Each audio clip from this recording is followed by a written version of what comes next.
Good evening, ladies and gentlemen, and welcome here to the Flatout Racing Network's coverage of race number 12, playoff race number 3 of season 60 of the Rolling Thunder Gaming Talladega Challenge Series.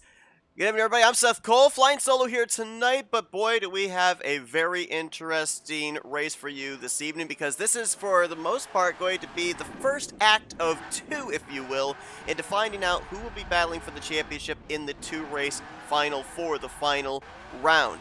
Last week, it was the first elimination race, where we whittled it down from 15 drivers, nearly cut the field in half down to our Elite 8. 7 drivers were eliminated from the championship, and we are left now with 8 drivers left to battle it out. 2 drivers ended up winning their way into the round of 8 in those 2 races, in races 10 and 11. Will we see one of our 8 remaining playoff drivers win tonight and automatically lock themselves into the Final Four? We'll have to wait and see, because 8 drivers battling still for the championship, but with 33 drivers taking the green flag, there's another 25 drivers in the field now. They're just trying to end out the season with a checkered flag or two. They could care less about playoff points, care less about the championship, so it's going to make those 8 remaining drivers' jobs that much tougher. As you see, trucks are gridding up here in preparation for the pace lap around this 2.66 mile Talladega Super Speedway. Bobby Farrell, by virtue of the Lotto Q, grabbing the pole position. He'll be alongside of Jeff Crivello. Kelly Causey's going to make up row number 2 with our highest starting of the remaining playoff contenders, that being DMAR Richard Martin, 5th in the current playoff standings, and he will roll off inside of the top 5. Josh Metallic, heartbreak, missed out, I think it was by 1 point. As we hear the command to fire the engines, missed out by 1 point of advancing into the round of 8. He was the first driver outside of the cut line. He'll be completion of the top 5 alongside of Cy Jones in row number 3. Row 4 is going to find Greg Palmer.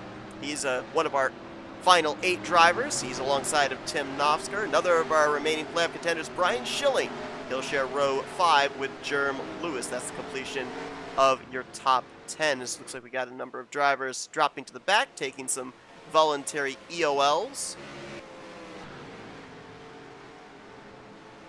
Continuing on through the rest of the grid, Donnie Garrett, he'll be in 11th. Alongside of him, last week's winner, Bob Seminara, locked himself into the round of 8 with that victory. A one-lap shootout, actually, last week in the elimination race.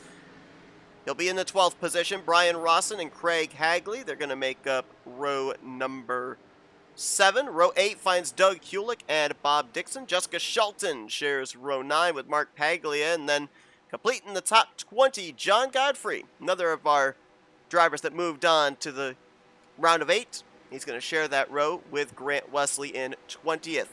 A couple more playoff contenders. They're going to share row number 11. Ronnie Sellens 21st and Jeremy Jeffries in 22nd. Terry Bombard, he'll be back in 23rd. He shares row 12 with Joe DeSpirito, who won the first playoff race, automatically locking himself into the round of 8. DeSpirito, I do believe, is the furthest back of the 8 remaining playoff contenders in the 24th position. Wiley Coat, Glenn Harris, they're back in row 13. Row 14 will be Jim Gloud and Chris Emery. JT Mayhew shares the remainder of the top 30 with Tom Dixon. Chuck McClure back in 31st. Ron Hagel in 32nd. And Bernie Mobbs slated to roll off in the 33rd position. We'll give you a scenario of your remaining 8 playoff contenders. Who's above the cut line, who's below the cut line in just a moment. We're going to try out a little something here that I got from a local short track broadcaster. See if it maybe sticks here for the Talladega Challenge. Ladies and gentlemen, clear the dance floor. Fill up your glass. Find the best seat in the house. Because here tonight, the Rolling Thunder Gaming Talladega Challenge Series drivers are ready to dance.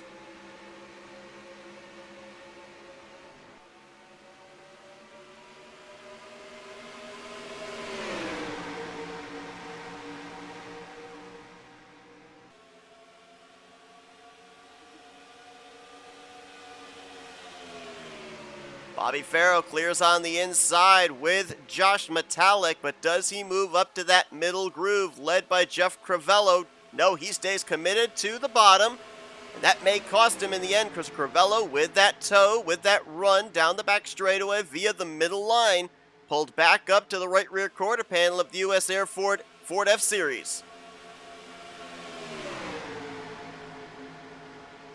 Might be a dead heat for who's going to lead this lap. Will it be the blue oval of Farrell? Will it be the Ram of Crivello? Close at the line, but visibly looked like it was Bobby Farrell. The pole sitter will lead the first lap of the evening.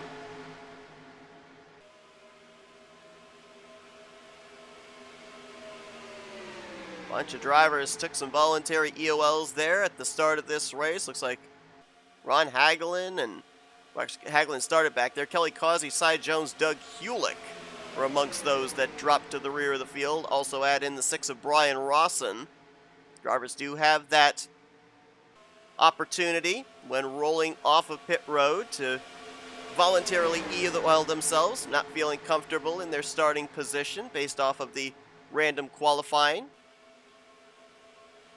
And it doesn't take long, as we've seen in the past, for a driver to start at the back and work their way up to the front. You see that time after time after time. Drivers that will even start in the final row of the starting lineup will work their way up into the top 5, top 10, even the race lead within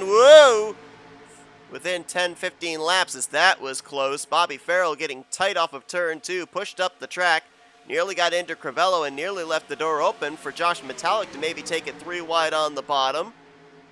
Space was given. We're okay for the moment.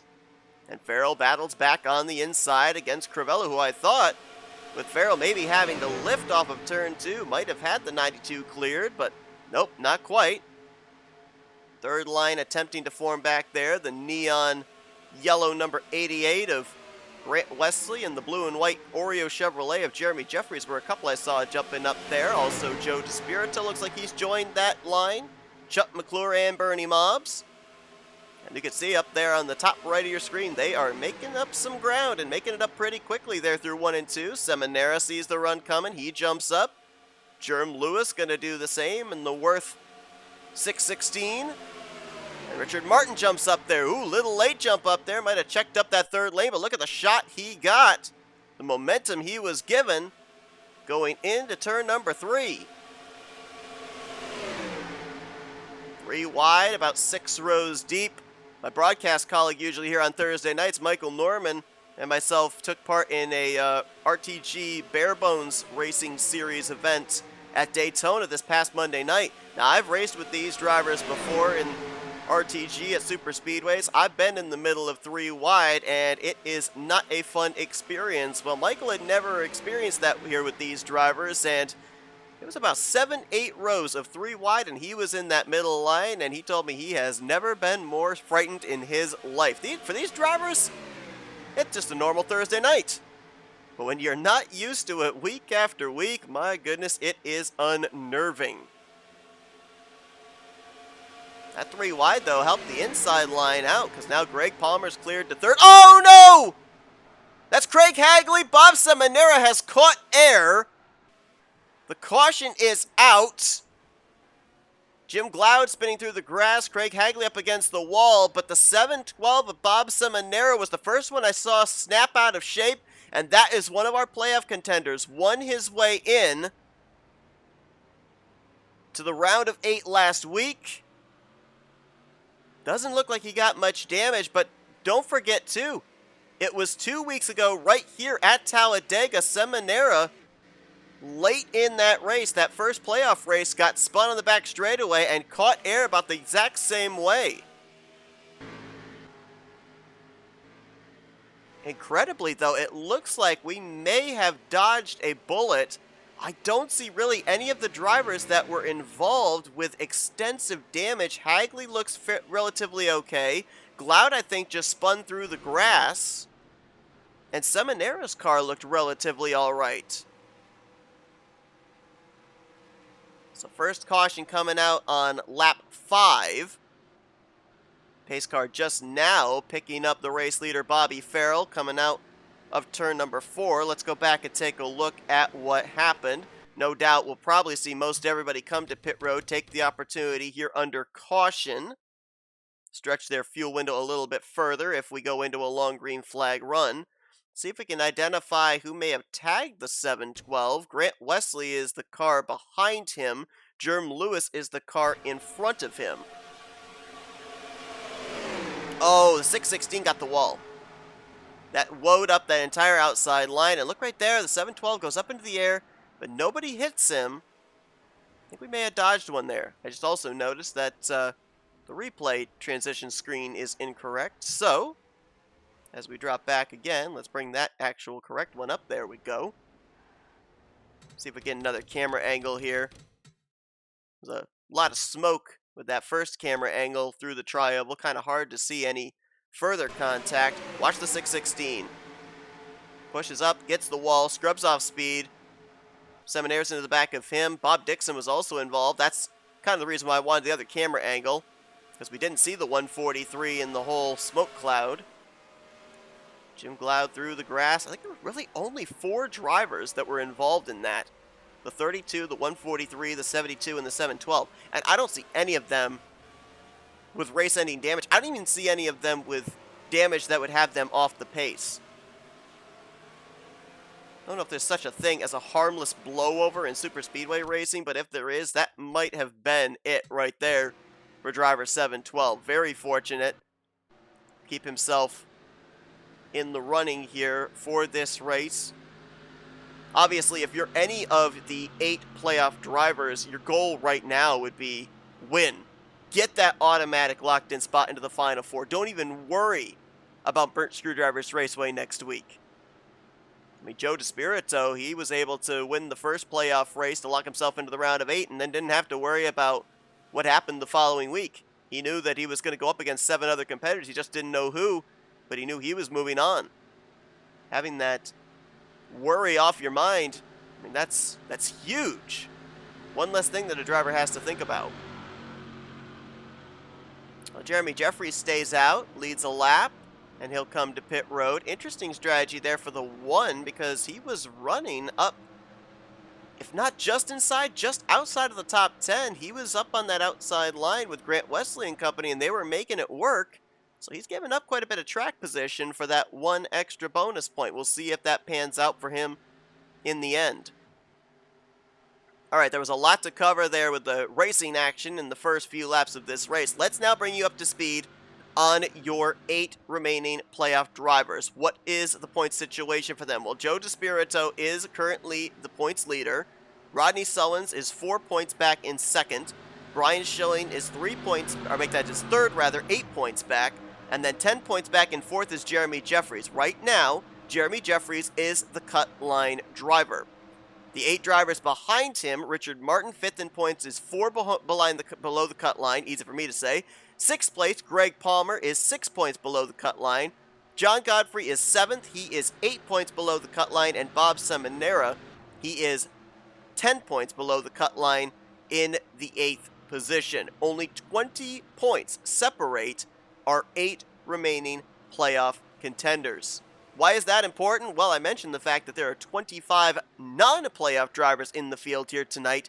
If any of them, which the odds are in their favor, go to victory lane, points are going to be very important next week, because that means that a minimum of 3 drivers, a minimum of 3 drivers are going to have to point their way into the round of 4, the final 4. There are a lot of drivers throwing in the clutch, saving some fuel here. Maybe planning for this thing to go into a long green flag run. Bobby Farrell, go back to the point. Josh Metallic into second. Greg Palmer, Donnie Garrett, and Jessica Shelton. That was the top 5 when the caution came out. It'll be the top 5 when we go back green. Jeff Crivello, Tim Nofsker, John Godfrey, Rodney Sullins, and Richard Martin. That's going to be the top 10. So Greg Palmer right now is the highest running of the Elite 8, and then 3 of them lined up 8th through 10th.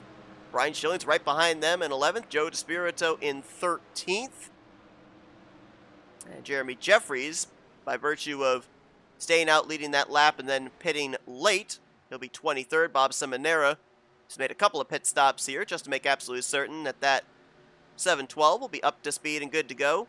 He'll restart back in the 25th position. Should get the lights out this time by on the Flatout Racing Network Chevrolet Silverado pace truck. And we'll be ready to go back green flag racing next time around.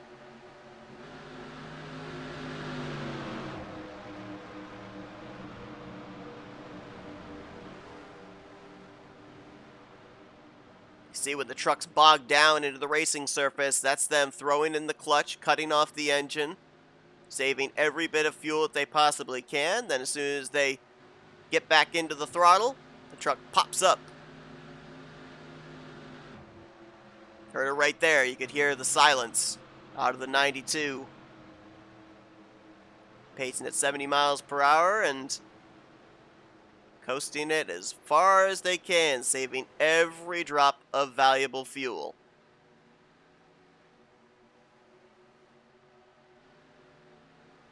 So we'll get ready to go back green flag racing here. So far we've already had 5 drivers take a turn out in front. Bobby Farrell led 3 laps, Josh Metallic 2. Jeff Crivello has led 1, Richard Martin 1, and Jeremy Jeffries 1. So that is 2 of our 8 playoff contenders that have gotten themselves that bonus point for a lap led. We'll see if any other drivers notice that and might play some games here as well, depending on if and when cautions fall, to try and counter that bonus point. All right, pace truck ready to make the left-hand turn to pit road. And Bobby Farrell ready to get us back under the green. He and Josh Metallic, they were lined up nose to tail, first and third at the initial drop of the green flag. Now they find themselves alongside of each other here for the first restart of the night. All 33 drivers still running, all 33 on the lead lap as we are back underway. And Josh Metallic, either he wasn't ready or, oh, we got a wreck in the back. Wiley Coate is around and a few others. I don't know. Yep, that brought out the yellow flag. So field is frozen. And I'm wondering if it might have been the 39 not going, if that might have stacked everybody up back there all the way to the rear of the field. I don't know if Farrell was just ready for it, if Metallic was caught flat-footed, but yellow flag is out. They're going to have to wait for the pace truck to come around. Pace truck's just now leaving. JT Mayhew and Tom Dixon might have been involved in that. This is the truck that I saw spinning up in the forefront, at least, Wiley Coate. And again, it might not have even been the 39. It might have been somebody else further back that might have also missed time to start. As we'll go back and take a look at what happened. I believe a couple of drivers, yes, a couple of drivers have just fallen out of the server, and both of them are playoff contenders. John Godfrey in the 7-11 and Jeremy Jeffries in the 1.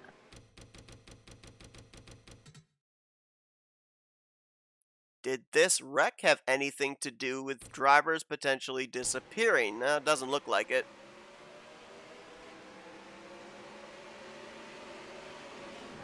I'm not sure what the 6 of Brian Rawson was thinking there. Drives up the middle, gets into Jerm Lewis, and just turns him down into JT Mayhew, Tom Dixon, and Wiley Coate. That's a bit confusing. Didn't look like anybody ahead of him was slow on the restart. Tom Dixon was the truck in front of his row. Let's watch this again. Watch the 6, the Mark Martin throwback. So Tom checks up a little bit there for Doug Hulick, and then Rawson just makes an evasive move up to the outside of him. Gets into the 616 and the 5 and the 45. You can't pass before the start-finish line. I understand he was probably trying to make a move in reaction to the 45's checkup, but it wasn't like it was a huge checkup, so that one was interesting. And then, there you just saw it. Jeremy Jeffries disappears, and I think Godfrey had already disappeared as well. So we'll see what the ruling is on that. I'm not exactly certain if a driver falls out, if they end up getting the lap back. I would assume so, but I could be wrong. If they don't, that means that more than likely John Godfrey and Jeremy Jeffries, they're going to be a lap down. Now here's another thought process, though.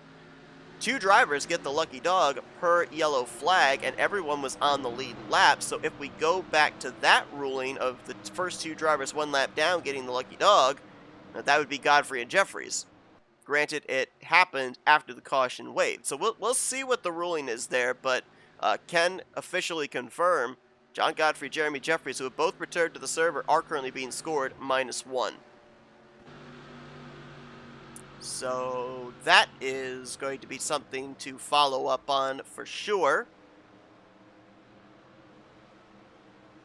And we'll not find that out more than likely until after we go back green. Don't know if those drivers will be allowed to come around and pass the pace car like we normally see the lucky dogs do, or if once we go back green, the laps will be added back manually.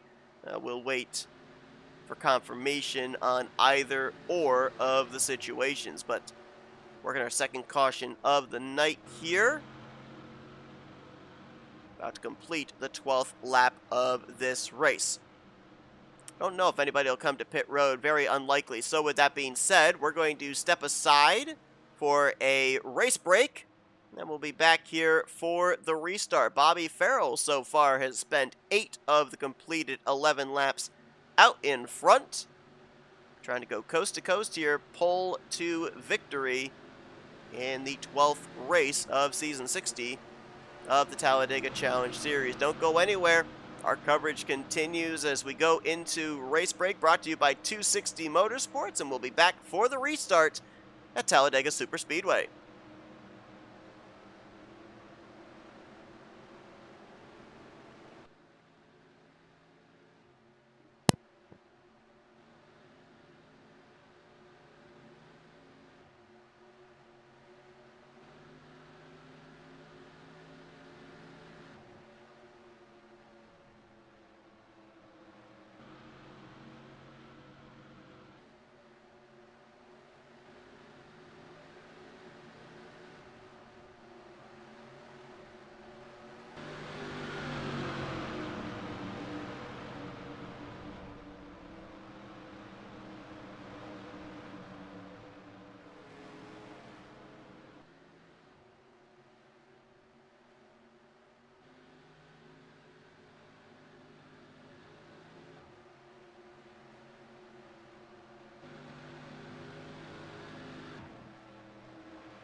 Lights out atop the pace truck. We're getting ready to go back green flag racing for our second restart of the night. Would be at the completion of lap 14 on to 15.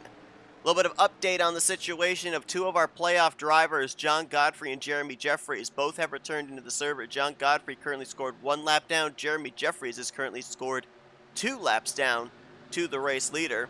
You see, neither one of them have pulled up to the outside of the pace truck here at the 1 to green, so I think it's safe to assume that they will have to wait to get those laps back. So that's 3 of our playoff drivers, if you're just tuning in, that have encountered some issues here tonight. Bob Seminara caught some air on the front straightaway for our first caution, and now Jeremy Jeffries and John Godfrey have found some issues via connection problems. So it looks like Talladega Superspeedway taking no prisoners in regards to those in the hunt still for the championship.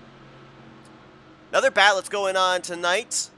Rodney Sullins versus Chuck McClure in round 7 of the loser's side of the bracket challenge. The winner between those two, highest finisher, will move on next week to face off against Tim Nofsker.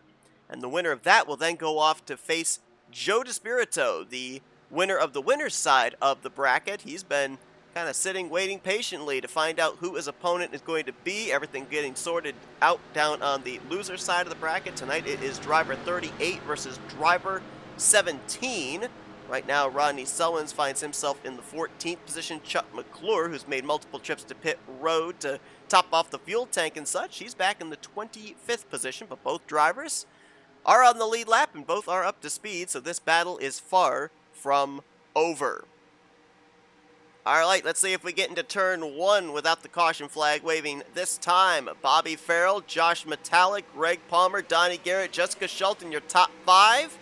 We're back underway. Much better restart there for Metallic, but Farrell was still ready for the green, and he's going to clear going into turn number 1. Greg Palmer is going to do the same. Shading high is the 22. The 9 of Jessica Schulten is also going to clear. And Farrell is caught out as Palmer gets to his right rear quarter panel. Schulten with him. And Greg Palmer could very well, if he's able to hold him in his rearview mirror, become the 4th different playoff driver to lead a lap here tonight. All right, it appears that the one of Jeremy Jeffries had one of his laps added back, so now he and Godfrey are both -1, but both still off the lead lap. Palmer will lead that lap, so add his name to the list of drivers who have led a lap, and apparently my scoring has a thing in the first couple of laps where it actually does not give me the accurate reading of who has led a lap and who has not, because I'm pretty certain that I said that a couple of playoff contenders led a lap. The only 2 that actually have led laps are Greg Palmer and Jeremy Jeffries. I'm not sure who that 3rd playoff driver was that I said, but my telemetry gave me incorrect information in that regard. I think I said Metallic led a lap, and he has not. Farrell has led 11, Crivello has led 2, and then 1 apiece for Palmer and Jeffries. Make that 2 for driver 22 as he will cross the line with Schulten, Metallic, Garrett, and Crivello, the top 5 behind him.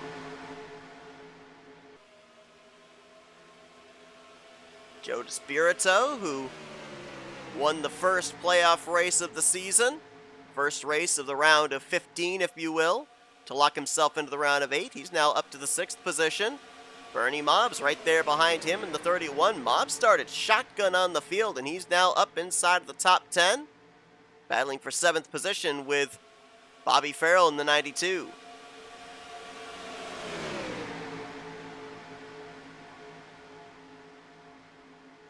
Three wide, mid-pack rear of the field. Grant Wesley stepping out there on Glenn Harris. Brian Schilling back in this pack. Jeremy Jeffries on the inside there in the 1. Don't want to be too aggressive if you're Godfrey or Jeffries, who are both lined up nose to tail there, because you want to keep your truck in one piece. You're in a lucky dog position should a caution occur. You don't want to put yourself in a spot where you end up maybe being the caution. There's Godfrey. And right behind him, Jeremy Jeffries, Bob Seminara after his wild ride through the Tri-Oval. Right now in the 27th position. Bob Seminara, a three-time champion of the series. And remember, I documented this last week. That Grant Wesley, when he ended up winning the championship last season, he won the first race of the round of 4. Bob Seminara won the second, and the two of them were separated by, I think, if I remember correctly, 3 points. But Wesley had the better average finish of the 2 races between the two. The wins canceled each other out, and Wesley ended up winning the championship. Rodney Sullins making a move up there to the outside. Saw the momentum that Grant Wesley had. Gets to the outside of Richard Martin, who's in the middle. Bobby Farrell on the inside. This is around the 7th position. Rodney Sullins, Ken Roberts, who we normally see here on Thursday nights as well. First 2 winners of the Talladega Nights Shake and Bake series on Saturday evenings, and we'll be back for race number 3 at Talladega Nights Superspeedway this Saturday night, 9:15 p.m. Eastern Standard Time. Be sure to join us for that. As Joe DeSpirito had a nice run down the back straightaway, ducks it to the inside of Jeff Crivello. Bernie Mobbs goes with him. Rodney Sullins thought about going up the middle 3 wide there on Crivello, and now Donnie Garrett and Josh Metallic will move to the inside. Got ourselves a low train here at Talladega, and usually that doesn't always work. The middle line's preferred line, but look at this. A lot of drivers ducking down there to the yellow or dotted yellow line, depending on which area of the racetrack you're on, and Metallic will clear for the lead. Yeah, I think there's a little bit of extra incentive for driver 39. 1 week removed from just missing out on advancing into the round of 8, former champion in his own right. Not that it's necessarily a good thing to miss out on advancing into the next round of the playoffs, but it certainly opens you up to be a lot more aggressive down the home stretch in trying to get a checkered flag. You don't have to worry about points. You don't have to worry about a championship hanging in the balance. And Metallic will lead that lap, so my scoring was incorrect in the early stages, saying Metallic had been out in front, but Josh rectifies that with a lap led here at the completion of lap 21. Don't ask me when these drivers are going to have to think about making green flag pit stops, because quite honestly, I'm not sure, based on the fact that we had most of our race leaders not come to pit road under the second caution. They had only completed maybe a 1/10 of a lap, if that, before the yellow flag waved on the restart, and then spent the entirety, that was close, a lot of movement there out of Grant Wesley and Brian Schilling in the middle. But they spent the entirety of the pacing laps of our second yellow flag clutching, so I'm not actually sure just how far they can go on what they have in the tank. Now, we do have some drivers towards the back that they came down pit road under that caution period. They could probably go an extra lap or 2 if we continue to trend green. I'm not necessarily certain who those drivers are either. There's a lot of drivers I see that have made multiple stops during the course of this race. Jerm Lewis, JT Mayhew, Chuck McClure, Bob Seminara, Craig Hagley. So I would have to assume maybe those would be a few of the drivers that could go a little bit further, that more than likely came to pit road under the last caution.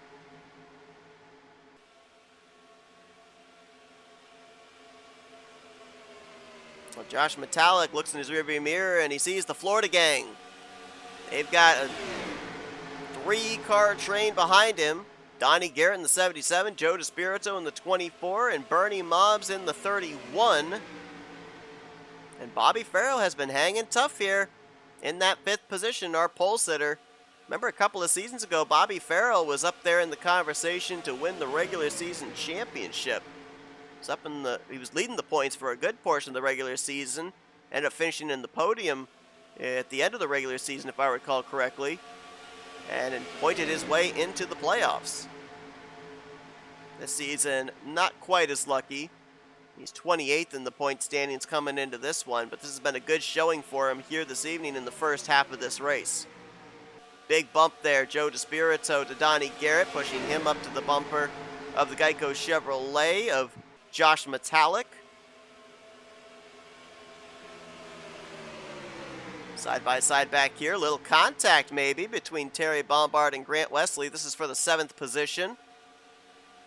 Bombard getting a little tight off of turn 2. That's a usual thing here at Talladega. Wesley with the better run off the corner, and the momentum down the back straightaway clears him. Now gets alongside of Bobby Farrell for 5th. Ryan Schilling following in the tire tracks of the 88, letting Grant do the work, and picking up the positions is Brian Schilling, former champion in his own right. Last championship 2 seasons ago, season 58. Matter of fact, right there on that top side are your last 2 previous champions. Schilling in season 58, Wesley last season, season 59. Got a lot of movement out of the trucks there. I'm not certain if that is on my end or if that is maybe server wide. I'm going to hope it's on my end.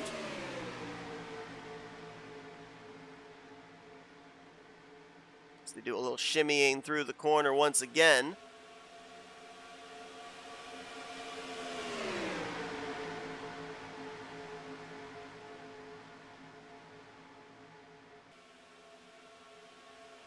It's like a driver has lost the lead pack, lost the draft, that being Tom Dixon in the 45. He's about 11.5 seconds last time by behind the leaders. So he's going to be hoping for a caution. Otherwise, if this thing continues to trend green, there's no way that he's going to avoid going a lap down. I mean, the leaders right now are running anywhere from the high 47s to the low 48s. His last time by, 52.4 second lap time. He's losing about 4 to 5 seconds every single lap. It's only going to be a matter of time before they catch him. How about Grant Wesley in that outside line? Started making the move around the 7th position, and now he is up here battling with Josh Metallic for the race lead. He's going to lead this lap, is the Turtle Wax Toyota Tundra.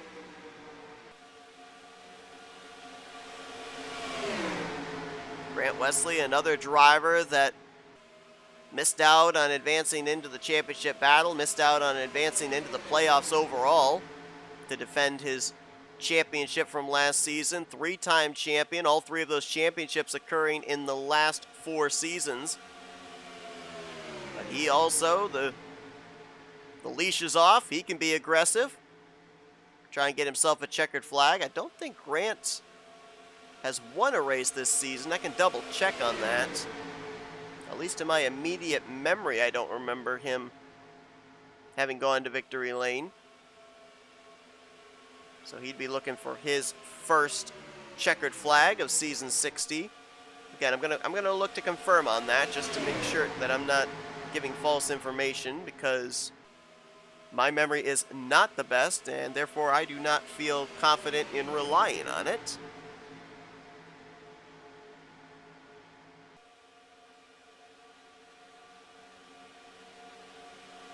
Grant has not won a race this season, so I was correct.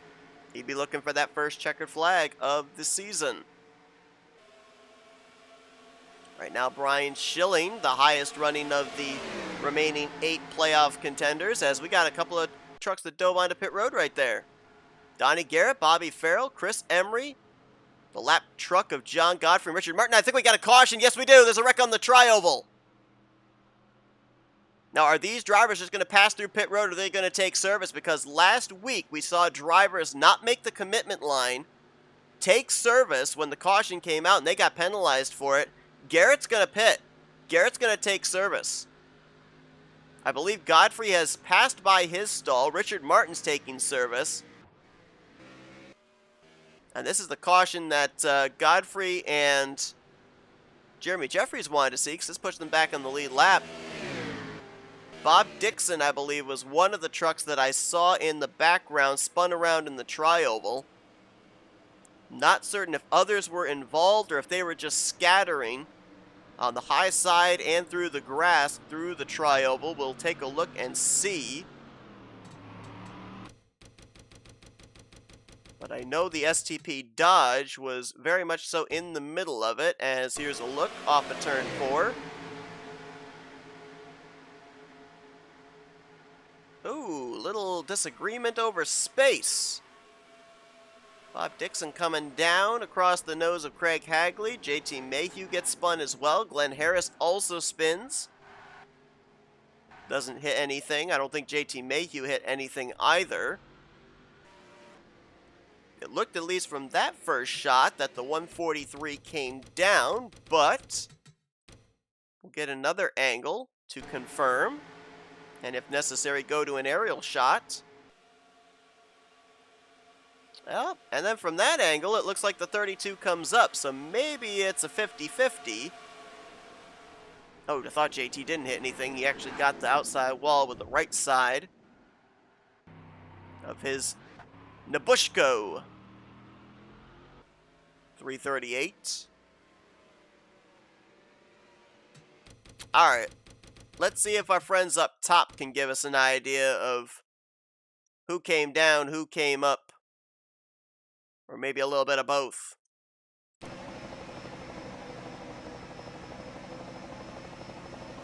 That angle looks like Dixon came down. Using the white lines to kind of gauge that. And it looked like Craig Hagley had his right sides on the hash marks the entire time through the tri-oval. Dixon did not.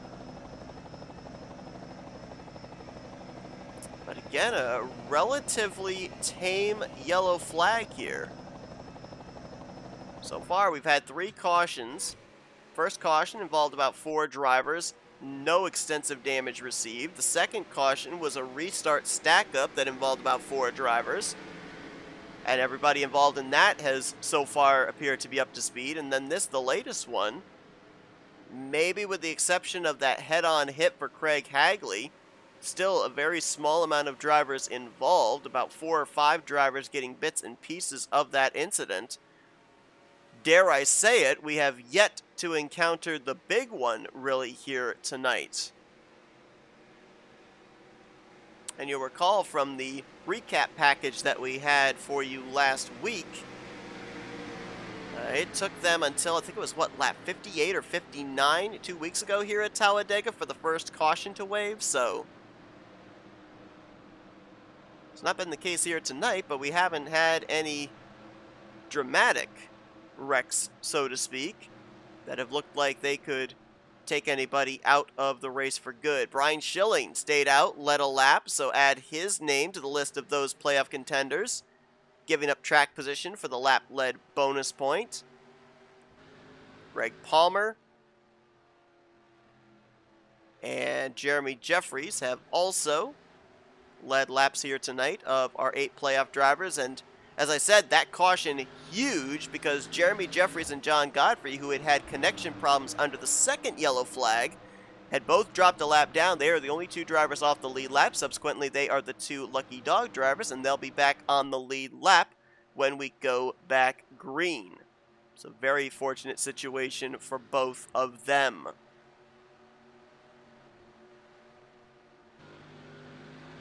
Well, folks, this is just, as I said at the beginning, this is the first act of the play in a 2-act theater production, if you will. This is just to set the stage for next week, where we will have our second and final elimination race of the playoffs. We will whittle the field down once again from 8 drivers to 4 drivers. One of our 8 drivers could lock themselves into the Final 4 here tonight if they take the checkered flag.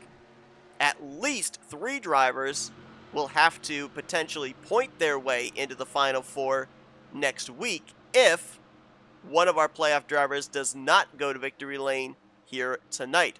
Potentially, though, especially with the odds the way they are, I mean, here tonight, 25 non-playoff drivers against 8 playoff contenders. Potentially, we could have 2 non-playoff drivers go to victory lane tonight and next week, and that means that all 4 of our Final 4 contenders would have to point their way into the final round to compete for the championship. Now, granted, there were 15 playoff drivers in the first 2 playoff races, and we were getting about fields of 33 to 36 drivers, so it was about 15 against 21, and we had both the first playoff races won by playoff drivers. So, while I'm saying the odds are not in favor of a playoff driver going to victory lane here tonight, it kind of seems like the playoff contenders always overcome said odds.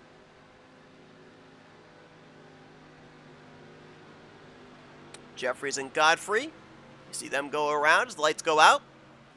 They'll get the free pass, come back around, line up at the tail end of the field. Donnie Garrett is going to be our new race leader in the 77. He'll have Richard Martin to his outside. Grant Wesley will line up in third, Rodney Sullivan's in fourth, and Greg Palmer in fifth. So 3 of our Elite 8 playoff contenders will be restarting inside of the top 5. Josh Metallic will be 6th. Bob Seminara is now up here in the top 10. In the 7th position, Jessica Shelton will be 8th. Joe DeSpirito now 9th, and Mark Paglia will complete the top 10. So 5 of our playoff drivers will be up inside of the top 10 for this restart. We already know that Jeffries and Godfrey will be at the rear of the field based off of taking the lucky dog. The other playoff contender, Brian Schilling, by virtue of staying out leading that lap, he'll be towards the back of the pack, restarting in the 26th position. Well, everybody was on pit road under this caution flag, so we now will have ourselves a pretty clear number of how far they can go. One more pit stop will see them to the end of this race. When we go back green, we will have 33 laps to go. That final pit stop potentially somewhere in the vicinity of 13 to 14 laps remaining.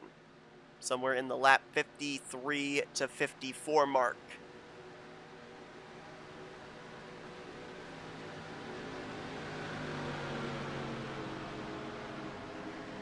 All right, pace truck makes the left-hand turn to pit lane. We're ready to go back race. I appreciate everybody tuning into our coverage here tonight on the Flatout Racing Network. Hope you guys are enjoying yourselves. Get ready for what should be a very exciting second half of this evening's third playoff race of Season 60 of the RTG Talladega Challenge Series. Donnie Garrett and Richard Martin, those Chevy Silverados ready to get up through the gears. Green flag back in the air here at Talladega. And everybody trying to anticipate when that green was going to fly. A lot of stacking up there. Richard Martin, I think, might have gotten the better restart of the two. Now Garrett charges back on the inside line. Inside line formed up.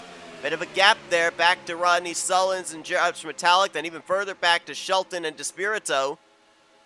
Which line is actually going to prevail down the back straightaway here? It looks like the inside line formed up a lot better. And Garrett will clear to the race lead. Big push from Grant Wesley and Greg Palmer. Took Rodney Sullins a little bit of time to get back up to Richard Martin. Now they'll try and get the momentum back. They're all formulated up on the top side. Let's see if they can get the 43 back up there to the race lead. Grant Wesley, nice move there. Donnie Garrett wanted to block it, couldn't do it. Slick move by Grant Wesley is going to have him leading the outside line to the right rear quarter panel of the race leader, Garrett.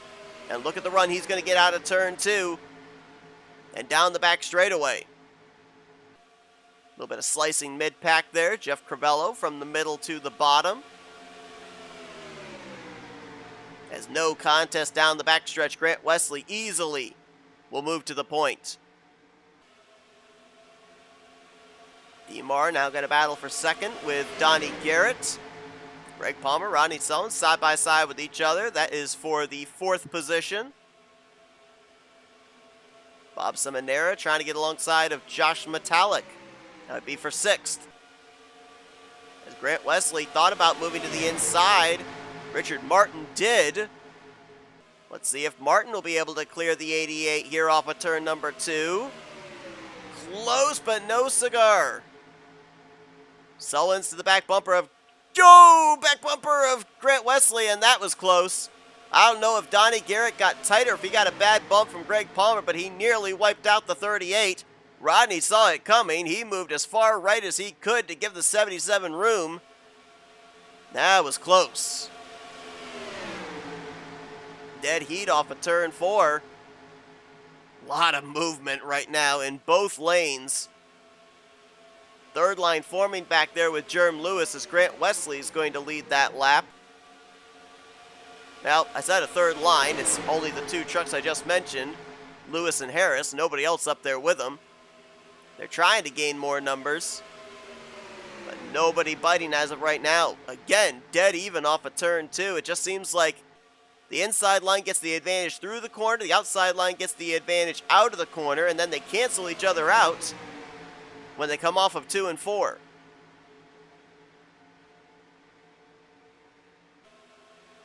Good comeback there for Bob Seminara after he was airborne through the tri-oval back in the first 10 laps of this race. Back into the car, went up in the air, landed back down all 4 wheels. No harm, no foul. Still up to speed, still competitive. And right now, battling with Joe DeSpirito side by side for what will be around the 8th position. Now that third line's got some numbers. Jerm Lewis and Glenn Harris have picked up some allies. Tim Knopfsker's up there with him. Chuck McClure. Oh my gosh! 77 of Donnie Garrett not happy on that inside line. Jessica Shelton and Josh Metallic moved out wide to give him room to gather it back up. And look at how that has stacked up the entire field now. Shelton trying to lead that third lane.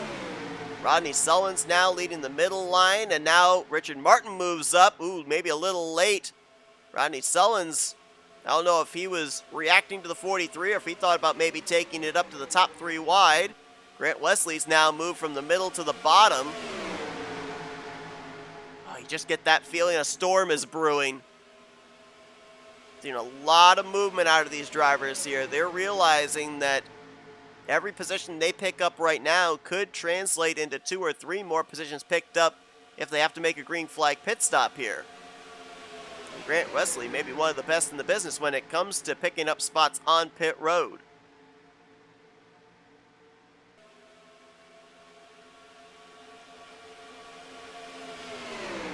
Third line trying to get something going. Shelton moved up there. I think she moved up there out of necessity when Garrett had his issue off of turn 2, but she's now trying to lead them up to the front.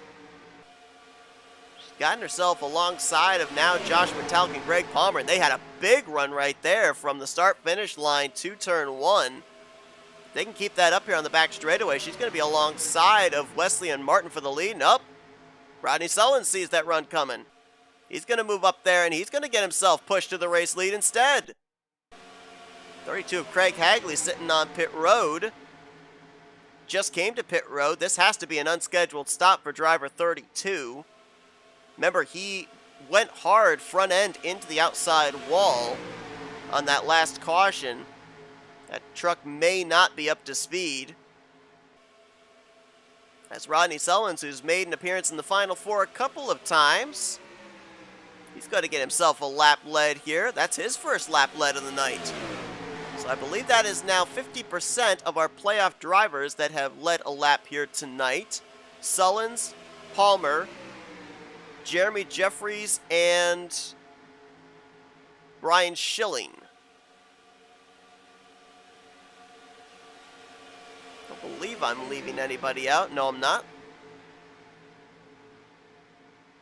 And Rodney Sullins, he'd love to be able to pick up yet another victory, looking for what would be his 3rd win on the season. He's got 2 victories, as does Brian Schilling, as does Joe DeSpirito. They're in a 3-way tie for most wins on the year. Rodney would love to be able to move solo to the top of the leaderboard in most wins this season, but more importantly, he wants to go into Burnt Screwdrivers Raceway next week, a track that he has picked up 2 checkered flags at here this season, worry-free, knowing that he's going to be battling for the championship yet again, advancing into the Final Four. Oh, we got spinners! That was John Godfrey, I believe. No, correction, Jim Glaude and Mark Paglia. No caution, as you see. That was down below the racing surface. There is the 28. There is the Folgers Ford. Number 72 of Jim Glaude. They will get them refired. Continue on. We stay green. Hagley still continues to sit on pit road. Oh, contact there between Bob Seminara and Was that him and Richard Martin or him and Greg Palmer? I couldn't tell, but there was definitely some contact. We stay green. That incident down below the yellow line, deemed off the racing surface. About 10 laps away from when these drivers will have to consider making that final trip to pit road. About roughly 3 laps away from when drivers could come to pit road if they took on 2 cans of fuel and make it the rest of the way.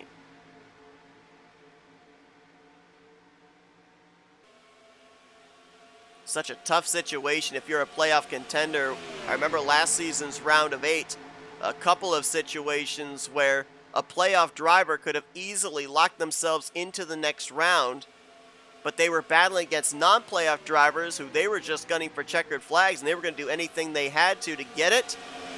And the playoff drivers, they kind of threw up their hands and said, all right, have at it. I'll settle for good points. I'm not going to take and run the risk of getting myself wrecked and losing out on a ton of points, putting myself in a bad position heading into an elimination race. You gotta wonder, in the case of Rodney Sullivan's right now, out in front. He's got a couple of guys behind him, Grant Wesley, Donnie Garrett. They've not been to victory lane yet this season. They're hungry. And you gotta think they'd be willing to mix it up quite a bit here to be able to get that checkered flag. I believe we might have had somebody coming to pit road. Yep, Mark Paglia in the 28. Thought I saw a radio lighting up. This is obviously out of necessity. Maybe for tires after that spin, certainly for damage repair on the Fender Ford F-Series. Jim Glaude is still out there running, has not made a pit stop, though he undoubtedly has got to have some damage as well. He's trying to catch Tom Dixon for what would be the 30th position. Dixon again lost the draft on this most recent restart. Who do we have drivers pitting? No, the caution is out. Yellow flag is waving.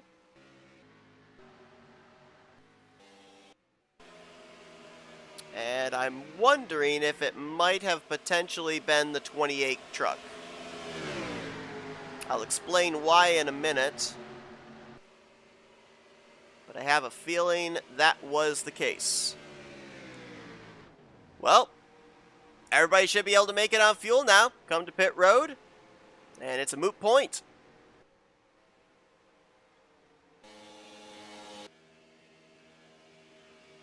No, not seeing any engine failure or anything of that kind. I am seeing the 28 is out of the race. Engine gearbox. Now, I don't believe that the engine failure is the reason for the yellow, since he was on pit road. I think I have an idea of why the caution came out. We're going to go back, look at the replay to see if I can confirm my suspicions. Craig Hagley is still sitting on pit road. I would assume he would be the lucky dog driver if he gets back out there. If he doesn't, more than likely we will have no free pass cars. All right, let's take a look and see. Matter of fact, before we end up taking a look to see what brought the yellow flag out, let's go back and take a look at what happened to Mark Paglia and Jim Glaude that didn't bring out the yellow. Looks like the 72 just pushes up off of turn 2. Man, that's a big hit. Oh, wow, and the 28 actually barrel rolled. Man, some violent hits there. Despite not bringing out the yellow flag, let's take another look at that.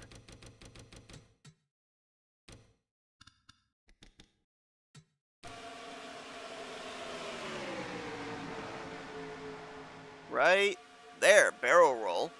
72 pops the inside wall. Back end goes up in the air for him. All right, so let's take a look here at the Mark Paglia pit stop. Because if what I think is correct, then I have an idea of why the yellow flag came out. All right, so we're going to watch him coming out of turn 4, coming down pit road. Paglia started this race from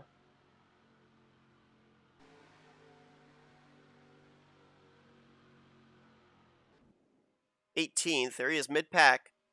And does he take service? He's backing up. He's taking service, and let's see if he retires out of the race while taking service. Yep, right there. So there is a thing in NR 2003 where if you retire out of the race while taking service, it will throw a debris caution.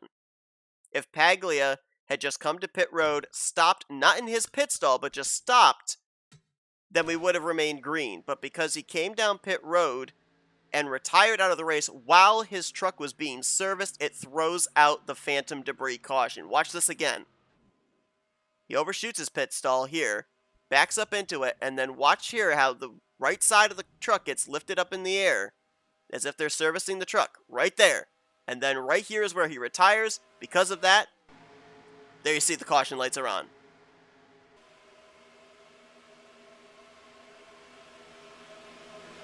So unfortunately, that error takes away the potentiality of maybe a money green flag pit stop here for the end of this one. And now the gloves are off. Everybody knows they're going to be able to make it on fuel. And it's basically just you got what you got here for what will more than likely be the final maybe 16 laps, 15, 16 laps, depending on when the lights go out atop the pace truck. There will be no lucky dog under this caution. All drivers that were on the racetrack were on the lead lap. Paglia out of the race, and Craig Hagley has been pushed back behind the wall as well. They will finish 32nd and 33rd, respectively. So 31 of our original 33 drivers still on the track, and all 33 on the lead lap. Ron Hagelin stays out for a lap-led bonus point. He will undoubtedly be on pit road this next time by. No way he can make it on fuel. Ronnie Sullins should re-inherit the lead with Grant Wesley, Greg Palmer, Donnie Garrett, and Richard Martin, the top 5.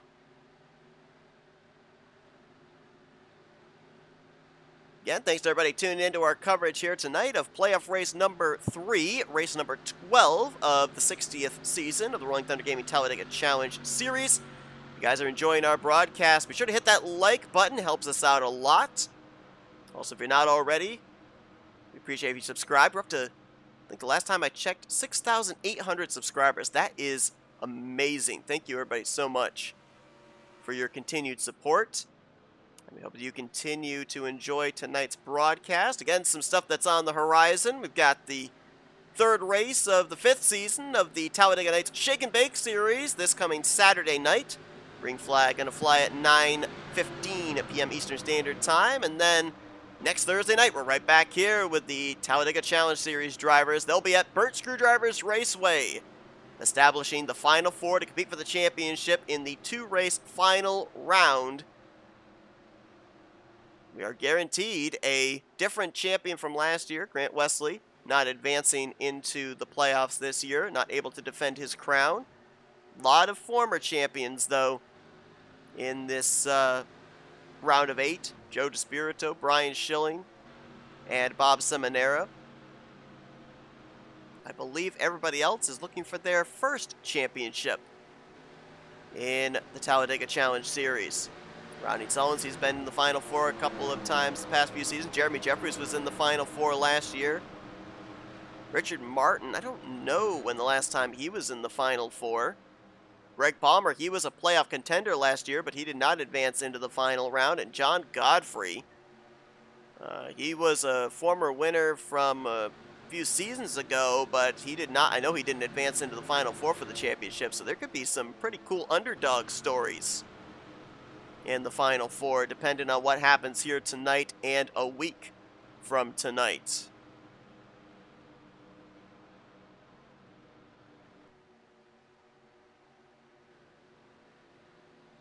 Even with the fact that we're going back green with what will be 17 laps to go, drivers still clutching, still saving fuel. Very interesting. Even our race leader was clutching right there down the back straightaway. they had to have taken on 2 cans, right? They didn't just take on a can and a half. Oh, I don't know. Would love to be a fly on the wall of the pit stalls down there. I don't see why you wouldn't go with 2 cans and make absolutely certain you can make it to the conclusion. I don't know why you would gamble on a can and a half and try and clutch your underpacing, but these drivers, they've been here before. They've been in just about every scenario. They know exactly what they're doing when it comes to pit strategy. Rodney Sullins, playoff contender, going to lead us back to green. Grant Wesley lines up in second. Another playoff contender, Greg Palmer, third. Donnie Garrett, fourth. Another playoff contender, Richard Martin, fifth. Yet another playoff contender, Bob Seminara, sixth. Another playoff contender, Joe DeSpirito, seventh. Then Josh Metallic, Jessica Shelton, Tim Nofsker. That is going to be the top 10 as we get ready to go back green. Rest of your playoff drivers, Brian Schilling, 13th on this restart. John Godfrey, 21st. And Jeremy Jeffries back in 27th. 17 laps to go here at Talladega.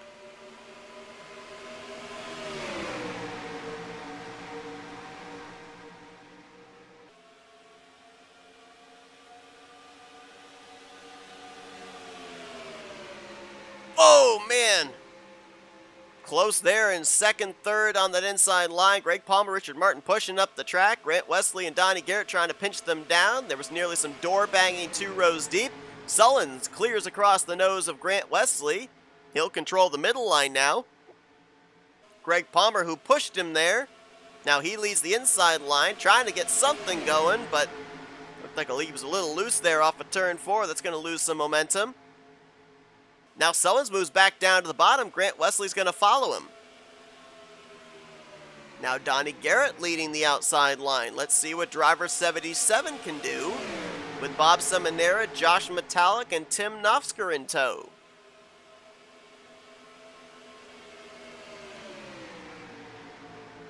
If you just joined us, though, we had some early issues for some playoff contenders. Bob Seminara was involved in the first caution. Got airborne through the tri-oval. He's made a nice comeback since then. Connection problems plagued both John Godfrey and Jeremy Jeffries during our second yellow flag. They got the lucky dogs back on the lead lap.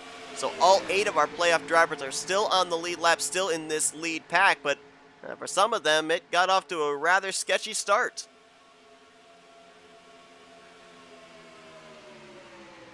Rodney Sullins coming around, leading his 8th lap so far. Bobby Farrell, the pole sitter, has led the most laps at 11.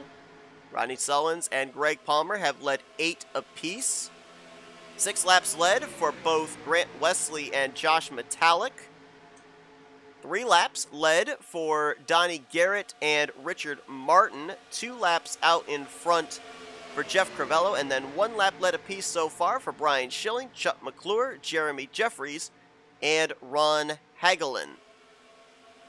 Jim Glaude, who we saw take that wild ride in the back straightaway with Mark Paglia, badly damaged. He is off the pace, has lost the lead pack. Mark Paglia, the other driver involved, back behind the wall. 32nd, the finish he will have tonight. Craig Hagley also behind the wall in 33rd. Been a tough last couple of weeks for Craig Hagley. Of course, ended up picking up that victory late in the regular season to advance into the playoffs. But both races in the first round of the playoffs did not go well for him. He ended up finishing 14th of the 15 playoff drivers, obviously way below the cut line, and here tonight no longer a playoff contender. Not the start to this round of 8 that he was looking for. Everyone's hugging that inside line. Bob Seminara has now been put in the middle, put in the sucker hole. We normally don't call that here at Talladega because the middle line is usually the preferred lane, but Seminara is going to the back. Seminara is free-falling. Jeremy Jeffries is also appearing to fall back a little bit. He was up around 17th was Jeremy. He has now drifted back to 23rd. Barring any incident happening, there may be some playoff contenders that find themselves below the cut line just because they weren't able to work their way up to the front in the closing stages. I mean, we've had 33 drivers start this race, and 31 of them are still running. There's a lot of points, a lot of positions still on the table right now. Ronnie Sullins, though, continuing to show the way. That lap led ties him with Bobby Farrell for most laps led. If he completes the next one, he would then be in possession of the bonus point for most laps led on the evening, which could be very important.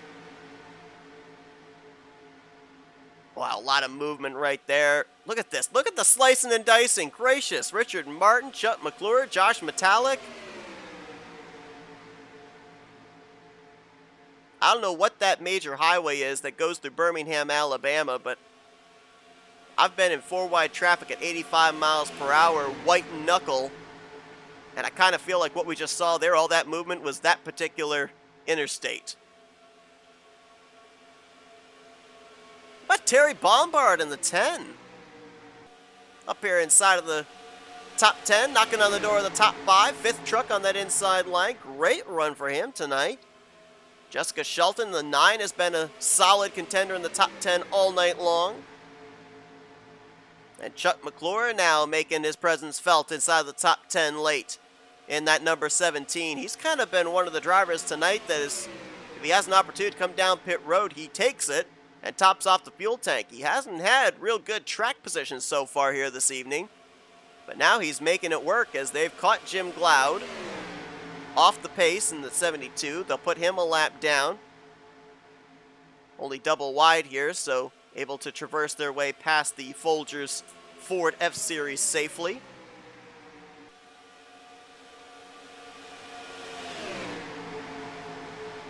Eight of Glenn Harris I saw back there. He may be in danger of losing the draft.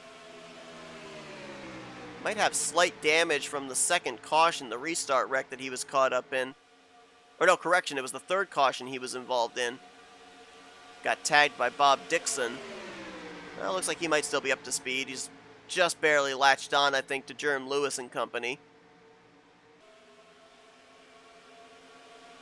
Got a second line trying to do something back there around the, it's at the 7th, 8th spot. Richard Martin leading that line with Jessica Shelton and Donnie Garrett. That is a battle for 7th between Martin and McClure.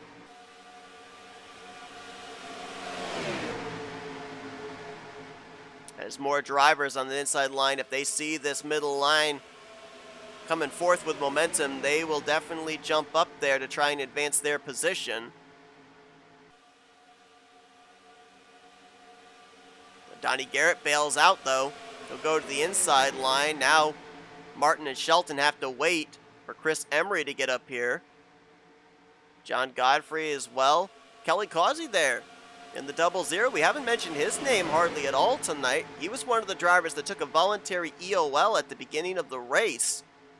He was slated to roll off the grid from the... If I can find him on the list, 3rd position. Yeah, I knew he was going to start up at the front. And he's kind of rode at the back most of this race. Now he's starting to get up here in the vicinity of the top 15.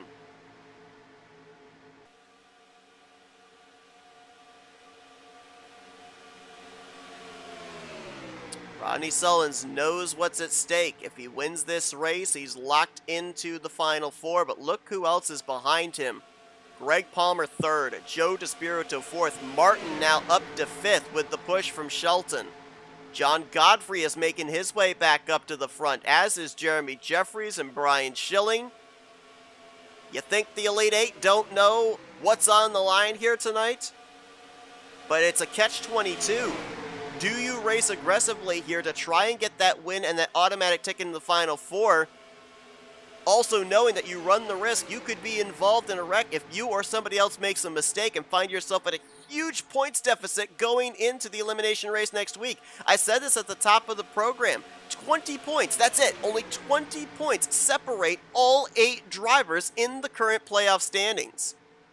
The points are super close right now. They may not be at the conclusion of this one. All depends on what happens in these final 6 laps, which we will be at when Sullins hits the line this next time by. Rodney Sullins came into this race 6 points above the cut line, which was Jeremy Jeffries 4th in points. Greg Palmer came into this race 6 points below the cut line. Jeremy Jeffries fourth in points. And right now, they bookend the defending champion, Grant Wesley. But that middle line is flying. Richard Martin has gotten himself now alongside of Greg Palmer for the third position.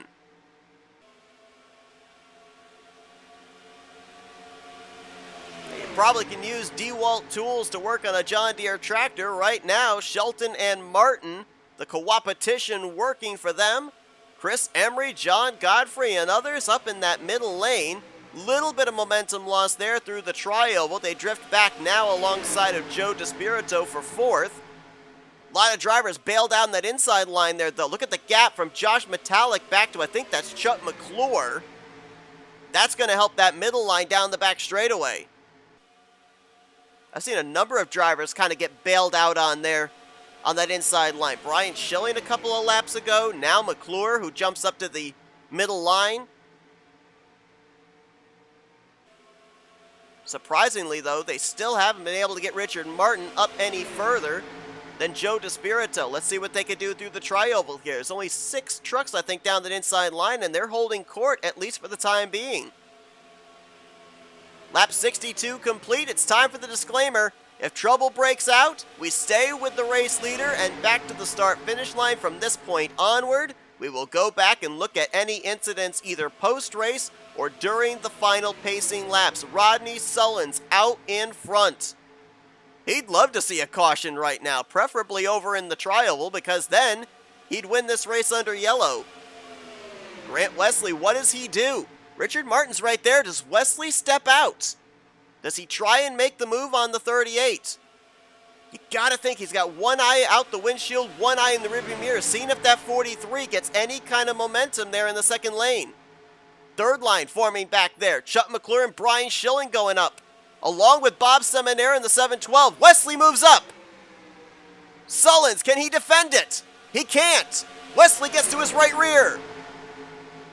Now the third lane forms with John Godfrey going up there. Only 4 trucks in the middle line. Greg Palmer gonna shove the 38 down the back straightaway. Martin pushing Grant Wesley. Lot of drivers right. Oh no, Josh Metallic gets spun. No caution. Oh, that'll be a caution. Rodson comes back up into Jeff Crivello. Yellow flag has certainly got to be out. This is the race back. This is the race back to finish it out. 4 wide, middle of the pack there. Sullins on the bottom, Wesley on the top. Can Wesley pinch down Sullins? Can Sullins pinch up Wesley? Sullins has got the edge here through the tri-oval. And Rodney Sullins is going to win it in a photo finish. Rodney Sullins punches his ticket into the Final Four. Third win on the season for driver 38. And I'm waiting for the scoring. 26 1/1000ths. The gap from Sullins to Grant Wesley. Well, before we even came on the air here tonight, people in our comments were cheering on Rodney Sullins, and he makes good on it this evening. Rodney Sullins, for the 3rd time in his career, is going to make an appearance in the Final Four, but for the first time, he doesn't point his way into the championship battle. He will win his way into the final round. Well, put your feet up next week, Rodney Sullins. He knows he will be one of the 4 contenders for the season 6, or 60, I should say. RTG Talladega Challenge Series Championship. Just edging out Grant Wesley. Going to be a great points day, though, for a number of other playoff drivers. Look at this. Greg Palmer 3rd, Martin 4th, DeSpirito 5th. Jeffries comes back for 9th. Godfrey in 10th, Seminara 11th. You think the points were close coming into tonight? They're going to be just as close, if not closer, heading into that elimination race next week. I believe the only driver of the playoff contenders that did not finish up inside of the top 11 was Brian Schilling, who may have been caught up in that last incident there on the back straightaway. Schilling crossed the line in 27th. Not going to say he's in a must-win situation heading into next week, but certainly there's going to be a gap he'll have to overcome. And dependent on the field size in next week's elimination race, it could be a borderline must-win situation. We'll obviously have to wait and see. The white flag was just displayed there for Rodney Sullins. We'll stay here with the race leader to come around and take the checkered flag. We'll take a look at the incident on the back straightaway that brought out this final caution of the night before we show you the finishing results this evening. But Rodney Sullins really had to put up a fight there against Grant Wesley. Oh, we got a truck that's blown up back there. I believe that's 23 of Doug Hulick. I think he's just trying to salvage what he can across the start-finish line. But remember, Grant made a great move up to the outside of Rodney Sullins when he saw the middle line and Richard Martin moving forward. Sullins could not get up there to block. He chose to stay to the inside line. Greg Palmer stayed committed to him. And somehow, some way, they were able to hold off the middle line, which I think that 3 wide that was made by Godfrey and company kind of stalled the middle line out and helped that inside line, but they were able to keep Wesley and company at bay. There was some door banging through the tri-oval, which we knew there was going to be. Wesley just wants the win. Sullins wants the automatic ticket into the Final Four. Something had to give. And by less than half a truck length, it was Rodney Sullins getting the victory at the line. Well, unofficially getting the win at the line. Now through the tri-oval, the flagman has the checkered flag in his hand, and it will indeed be official. Rodney Sullins, 3rd win on the season, 1st win he's ever gotten in the playoffs, as he's going to take the checkered flag here tonight in playoff race number 3, and he is locked into the Final Four.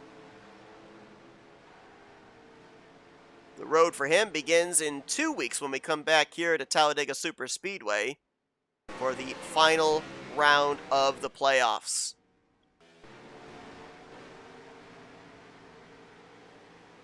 There's always one that always seems to spin out the race winner. Let's see who it's going to be this week.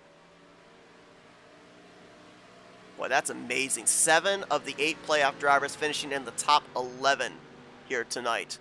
Certainly didn't look like in the first half of this race that was going to be the case, with Seminara having his wild ride and Godfrey and Jeffries having their problems.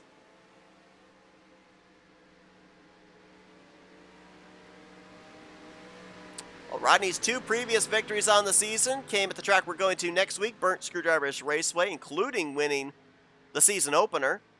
This is the first win on the season for him here at Talladega Superspeedway.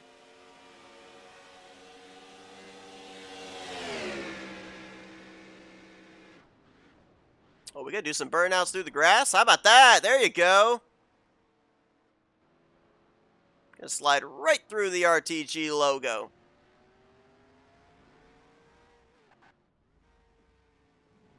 Well, I said that the only thing on the mind of the 8 playoff drivers coming into tonight was going into next week worry-free that you were going to compete for the championship. And Rodney Sullins will be able to do just that as he brings it down here to the start-finish line. And he's going to get ready to do some celebration here. 3rd win of the season, most here in season 60 so far, Rodney Sullins. And he'll pull it right up there under the flag stand. And continue the celebration. Let's go back here to lap 64 and see what brought out the race-ending caution. Josh Metallic was the first one that got bumped. However, I do not believe it was his incident that brought the yellow flag out. Instead, it was the follow-up wreck that involved Jeff Crivello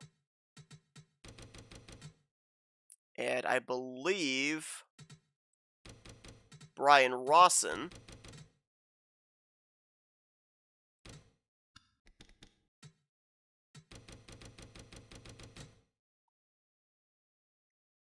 Let's see if we can see how Metallic spun here. Watch the green truck on the inside. And, oh, bad bump from Jeremy Jeffries. Then Rawson comes back up, clips Brian Schilling, Doug Hewlick, JT Mayhew gets in it. Crivello, nice save by the 56. Wiley Coates in it. Hewlick might have gone up and over, actually. Got squeezed into the wall. There is Rawson, and there is Brian Schilling, who, if we go back and watch this replay again, watch how close he was to missing this. He just barely got nudged in the left rear quarter panel.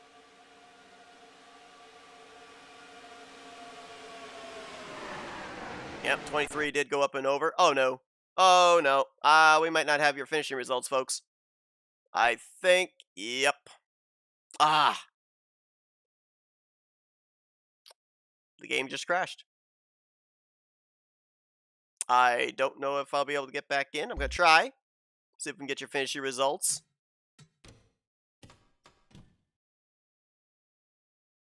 We might be able to, but I think a couple of cars are not going to show up on your finishing Just like I told these boys in the meeting, we don't need grid. anything over the top today. We got a good race car. We got Oh, a good actually, driver, we got nobody's a going good to show up racer. on the finishing All grid. we gotta All do right, is so we're everybody just carry going to read it off here, I guess, as we head into our post-race wind-down. Apologies for that. That normally doesn't happen.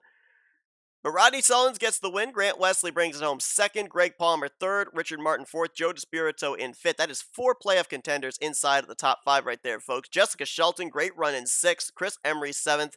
Terry Bombard 8th. Jeremy Jeffries 9th. And John Godfrey 10th. That is 5 contenders right there in, or I'm sorry, 2, 3, 4, 5, 6 contenders inside of the top 10. Chuck McClure actually gets credited for 11th. Bob Seminara was 12th, so that is 7 of your playoff drivers in the top 12. Kelly Causey, 13th. Bobby Farrell, 14th after starting on the pole. And Bernie Mobbs completes top 15. Cy Jones will get 16th. Jerm Lewis, 17th. 18th, Ron Hagelin. 19th, Donnie Garrett. Tim Nofsker was the completion of the top 20. JT Mayhew was 21st. Jeff Crivello, 22nd. Tom Dixon, 23rd. Wiley Coate, 24th. 25th, Glenn Harris. 26th, Bob Dixon. Brian Schilling, heartbreak tonight for him, as he's going to finish 27th. He'll have a bit of a gap that he'll have to make up next week to advance into the Final Four. Josh Metallic brings it home in 28th. Brian Rawson, 29th and 30th. Doug Hewlick, he was the last driver running at the conclusion. All 30 drivers that remained were on the lead lap. 3 drivers out of the race. Jim Glaude, 31st. Mark Paglia, 32nd. And Craig Hagley in 33rd. All 3 DNFs were Ford F-Series. All right, we're going to be talking in just a moment with our podium finishers. Rodney Sullins down in victory lane, Grant Wesley and Greg Palmer, the completion of the top 3. Palmer going to have a great points day after tonight, leading 6 laps, and came in tonight below the cut line. Don't know if he'll be above the cut line or not. We'll wait for all the points to shake out and whatnot.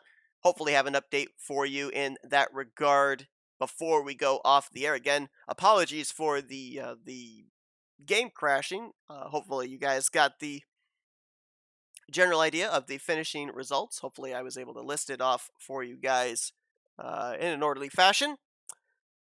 And I'm also wondering something here. I'm not 100% certain, but the Jeremy Jeffries finish, I wonder, gonna want to tune in next week, because there is a thing where you have to serve a penalty if you end up causing an incident, and there was contact, as we saw, between the 1 and the 39. Don't know if there'll be a post-race penalty for Jeremy Jeffries or not, so stay tuned. That's why I keep saying, tune in every single week, because the stuff that happens on the racetrack, we're able to bring to you. The stuff that happens behind the scenes, post-race, we aren't able to bring you coverage of that until the following week, and it can definitely change from one day to the next. All right, let's go down trackside. Let's talk with our top 3 finishers.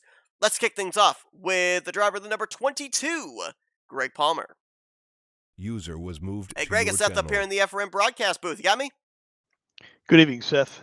Well, great run for you here tonight. Came into this race below the cut line, but only 6 points back after the reformatted final 8 standings were recompiled, and man, good way to start it out here this evening. Kept it in one piece, bring it home on the podium position. Got to give you some good encouragement for the upcoming elimination race.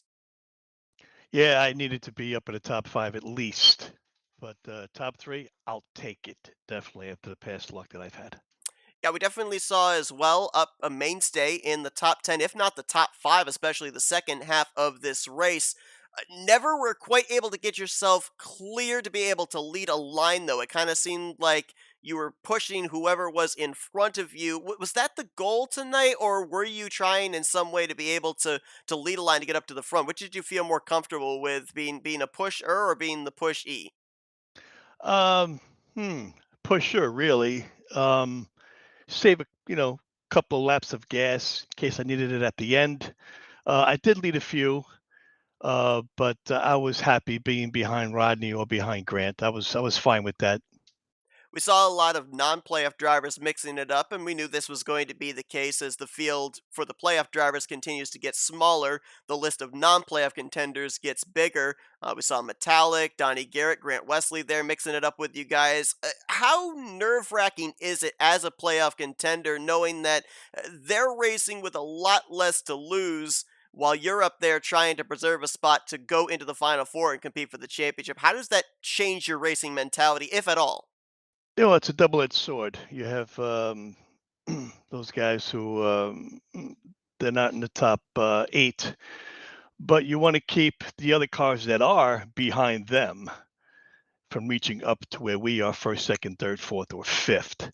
On the other hand, you know, they could take the win and we would get less points.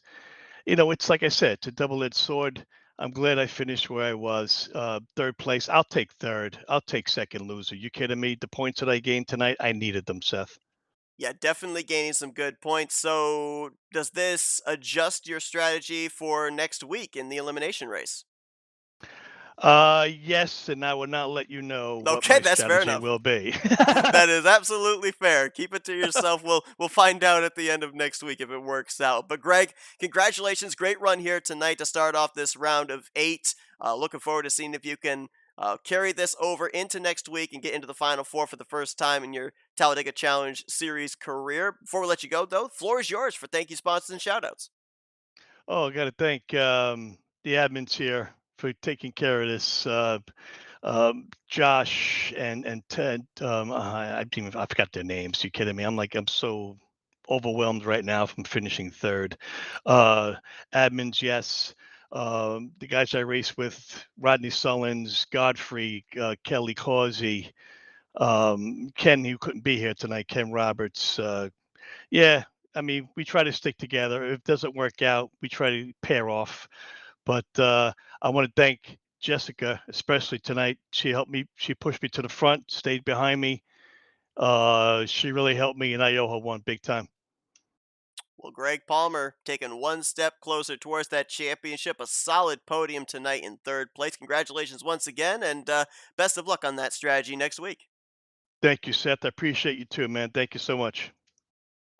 Greg Palmer, a User was former winner moved from out of your last channel. season, of course, won his way. Well, he pointed his way into the playoffs and then won the first playoff race to advance into the round of 8. He didn't get out of the round of 8, finished 7th in the overall final standings. He may be making his way into the Final Four for the first time in his career here in the Talladega Challenge Series. A driver that knows something or two about being in the Final Four, knows something about being a champion, comes up just short here tonight. Let's see if we can dial up tonight's runner-up finisher, Grant Wesley. User was moved to Hey, your Grant, Seth channel. up here in the FRM booth. You got a copy? Yeah, I got you. Oh, man, I'll tell you what. Been so close to getting that checkered flag. Closest here tonight with that runner-up finish. Our ticker said 26 one-thousandths of a second. You didn't make it into the playoffs. You're trying to get that checkered flag. I mean, how badly did you want it there? Because it almost looked like for a brief moment you were going to edge him out when you guys came off turn 4. Oh my gosh. Yeah, I want to win so bad. I mean, I can't hardly stand it.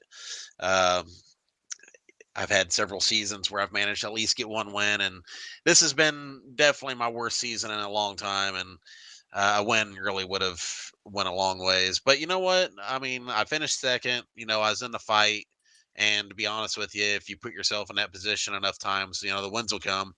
So I'm not upset. Rodney, he ran a great race. So congratulations to him. That move that you ended up making on Rodney, getting up in front of the 43, I thought for a moment that might end up being the move that won you the race. What little more did you need? Because we also then saw a third line forming. Was that what killed the momentum of the inside line, or was there some other mitigating factor that we weren't able to see visibly, where you just weren't able to get the momentum needed? Because it looked like you had the run when you made the move. So yeah, I was keeping a close eye on that second lane there for about 3 or 4 laps, and I knew that they had good numbers because I was pushing the crap out of Rodney and I was getting pushed real well. I knew that the inside line was pretty well optimized. Um, I knew if we started slipping up a little bit, that outside line was going to come in, and I feel like it did there with about 4 to go. And I felt like when I made that move, is timed perfectly right out of the tri-oval. Demar was able to get to my back bumper, give me a good shot in the one. Yeah, I felt like that was the right move to make. And then if I was going to clear Rodney down the backstretch, which I almost did, I was debating on jumping back down low. Uh, ultimately, I know that would have won me the race, but yeah, when that third lane started about 5 trucks back on the outside, that's really what killed us. We kind of got lucky there catching that caution because we were able to race it out to the finish line. But yeah, if it would have went green to the finish to lap 66, it would have been a different picture for sure. Now, I asked this question of Greg as a playoff contender. I'm going to ask you kind of the reverse as a non playoff driver. Obviously, as we get closer towards the end of the season, the ratio of playoff drivers to non playoff drivers heavily goes in favor of the non playoff drivers. Very rarely do we have the odds in favor of a playoff driver going to victory lane when we get down to our final eight or eventually our final four.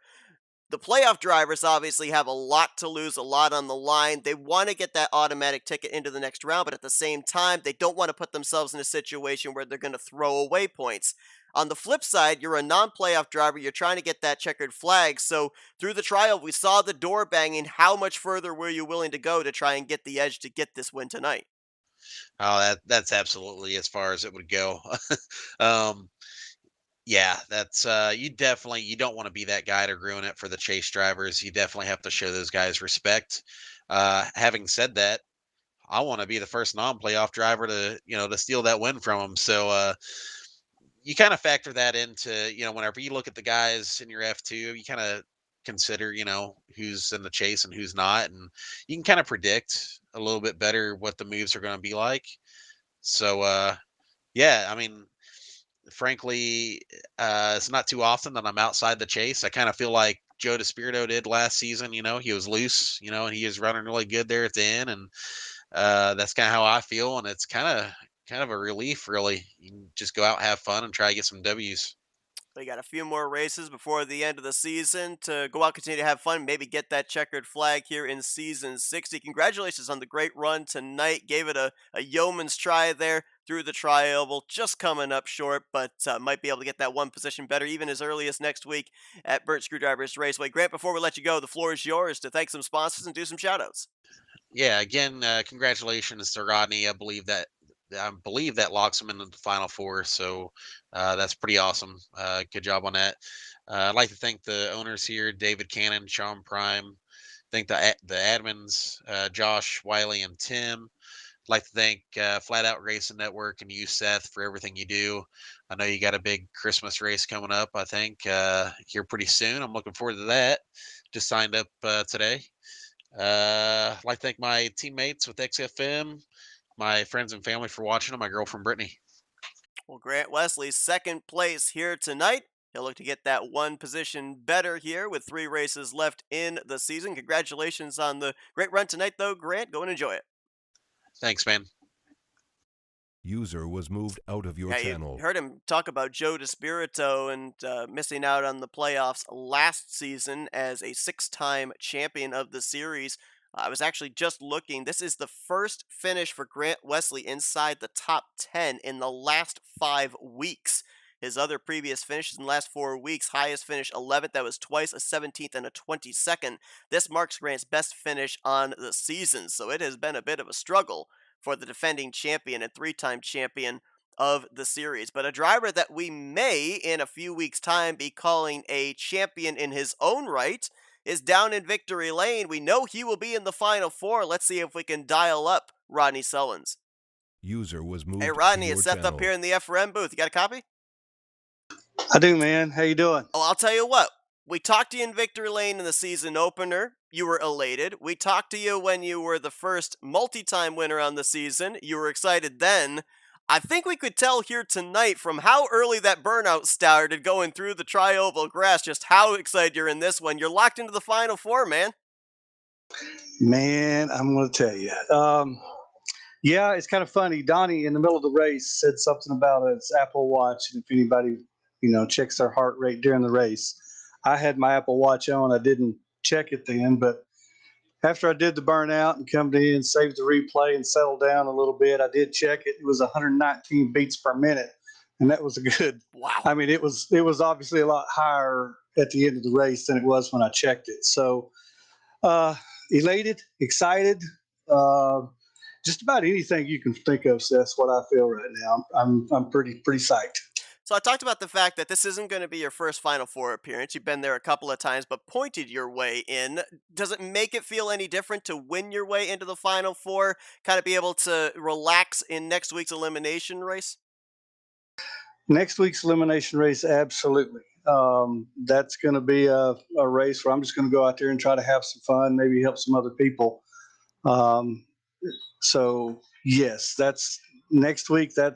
I'm sorry, 2 weeks, I believe we're off for Thanksgiving. But the next race, yes, it's just going to be a good, fun race for me. It is exciting to win my way in. This is my third win, as you said, on the season. So I just hope I hope I'm not going to use all up my luck up now and not have any left for the last couple of races. Now, I know super speedways, they are the most unpredictable thing out there. Kind of difficult to have a strategy start at the race, be exactly the same way at the end of the race, having to call audibles based off of situations. But in looking at what you've got here tonight in relation to what you've got next week, is there something that you can take away from tonight in preparation for the first race of the Final Four when we come back here to Talladega? And in turn, is there any kind of experimentation you might do next week in preparation for the final race of the season in 3 weeks' time? Yeah, I'm going to be kind of tinkering around a little bit with that bottom and top line a little bit at Burnt Screwdrivers Raceway. I was a little bit kind of surprised tonight at how well the bottom line worked here. It's typically that middle line, and the middle line was strong, don't get me wrong, but the low line held its own for a while. I know it was getting sketchy there at the end, but I kept hearing chatter of people starting the outside line. So I wasn't going to give up the low line. I was going to either win from the low line or finish top five or something. I was really just wanting a good finish. But when I seen what was happening, obviously I was kind of hoping I could pull it out, but really surprised at how the low line worked tonight. So yeah, there'll be definitely some experimentation next week, and kind of don't know what to expect when we come back here now, to be honest with you. Yeah, and let's go to that move that Grant made on you for what eventually ended up being the drag race to the line between the two of you. I was talking with Grant just moments ago. He's a non-playoff contender trying to get his first win on the season. You're a playoff driver trying to lock yourself into the Final Four. We saw the contact, saw the door banging down the tri-oval. I mean, was that as good as it was going to get? Was there going to be a little bit more pushing and shoving if it came down to it? If he was edged ahead of you? I mean, like, I know that obviously you want that golden ticket into the Final Four, but at the same time, you don't want to wreck yourself just a few hundred feet from the start-finish line and throw away a whole bunch of points going into elimination race. So how far were you willing to go to make sure you were the first one back to the stripe? Well, you basically just answered it. I was not going to do too much banging with Grant. I mean, I don't want to really win that way, by shoving the guy up the track and everything. I'd rather just we can bump a little bit and stuff, but I don't want to make it crazy. So, it's really out of hand. But I wasn't for sure going to do anything there through the tri-oval in the middle of the tri-oval and coming out of it, because I was second in points, I think 4 points out. So finishing second or third would have been great. So I was not going to do anything to hurt that. I was just I had Palmer behind me. Palmer did a great job. I can't thank him enough for pushing. I knew he was going to push hard coming through the tri-oval. So I'm just like, let's just go and see what happens. If I finish second, I finish second. If I win this thing, that's, as we mentioned earlier, that's just going to make not next week, but the week after, uh, just a fun race for me, which will be nice just to relax for once going into into that race. Well, third win on the season. That puts you at the top of most wins here in season 60 solo. First win on the season here at Talladega as well. Next track that we go to, the track you've got 2 victories at this season at Burnt Screwdrivers Raceway. Could be a lot of fun to see what you're going to do in that race in preparation for the 2-race final round. We know you're the one that's going to be already confirmed locked in. Be interesting to see who your other 3 competitors are as well. Rodney, before let's get back to your celebrating though, we're handing the mic over to you for Victory Lane. Thank you, sponsors, and shoutouts. Seth, thank you. I know it looks like you were alone tonight. I still can't wait to watch your Flatout Racing Network broadcasts. You guys you're great. You make it even more exciting. So thank you for what you do. You're the best in the business. David Cannon, Sean Prime, the owners, for everything that they do. Jason Scheck, of course, 260 Motorsports for sponsoring our little event here. Of course, Josh, Tim, Wiley, for what they do running this series and everything. All the admins at Rolling Thunder Racing.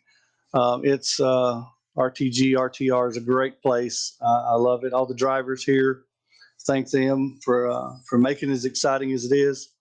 Palmer, again, want to say thank you to Greg Palmer for pushing there at the end. I know he's on the inside, didn't have much choice, but he did a great job. He pushed me when he needed to push and held off when it was the sketchy times. Grant, love racing against Grant. Well, obviously we know he's one of the best out here. Nice run there, Grant. Great second place finish. I was hoping you were just going to stay in behind me and make it easier.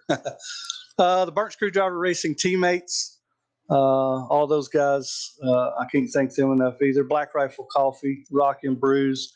My dad, I know you're watching. I think you've watched every race this season that's been broadcast. Thanks for watching. Love you, and I'll see y'all soon. Thanks, Seth. Well, Rodney Sullins, we know he's going to be battling for a championship. He advances into the Final Four when we come back here to Talladega Super Speedway. Looking forward to that, Rodney. Congratulations on the job well done. Enjoy the upcoming next race where you'll get to be able to have a little bit of fun, be worry-free, and then go right back to work the following week. Thank you, Seth. Have a good night, buddy. Rodney Sullins, his User was third moved win out of your on the channel. season. Rodney has Buddy actually joined got an your average channel. finish of 8.3 with his 3 wins, 6 top 5s, and 8 top 10s. So he has not only found victory lane multiple times, but he has been consistent as well. So there's no telling, even if he hadn't won tonight, he may have very well pointed his way into the Final Four for would have been the 3rd time in his career. Speaking of that Final Four, it is super close around that cut line. Rodney Sullins is already locked in, obviously, with the win. Joe DeSpirito, by virtue of winning the first round of the playoffs, he had some very valuable bonus points, also being the regular season champion, carried those bonus points into the round of 8.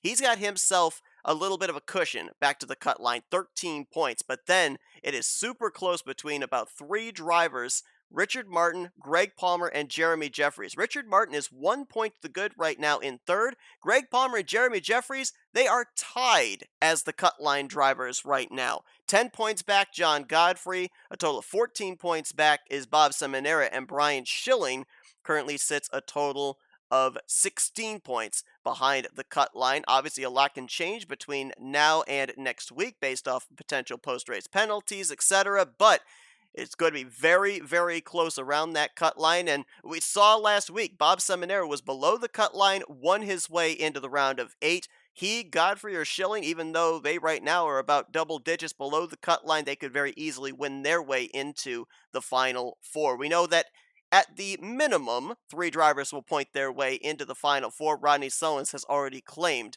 one of those positions with his victory here tonight. Thank you all for tuning in to our coverage here this evening. We've got the elimination race coming up next at Burnt Screwdrivers Raceway, where we will find out who will join Rodney Sullins in the Final Four. And then, of course, it's back here to Talladega for the start of the Final Four. And then Burnt Screwdrivers Raceway, a 2-race final round, will be the determining playground as to who is going to be the Season 60 champion. Who's going to join Rodney Sullins? Join us next time to find out. We'll be bringing you coverage of that next Thursday night, I do believe, unless they're off. If I think Rodney said that they're off, so because of Thanksgiving, so because of Thanksgiving. All right, so it will be the 30th of November when we'll be back to continue on the 60th season of the Rolling Thunder Gaming Talladega Challenge Series. Thank you all once again for tuning in. We'll see you guys this Saturday night for the continuation of the Talladega Nights Shake and Bake Series. Until then, I've been Seth Cole, and you've been watching another broadcast courtesy of FRN, the Flatout Racing Network. This broadcast is the copyrighted work of Flatout Racing Network and may not be rebroadcast, retranslated, or used in any form without the express written consent of Flatout Racing Network and iRacing.com Motorsports Simulations. Flatout Racing Network would like to thank you for your support, and we hope you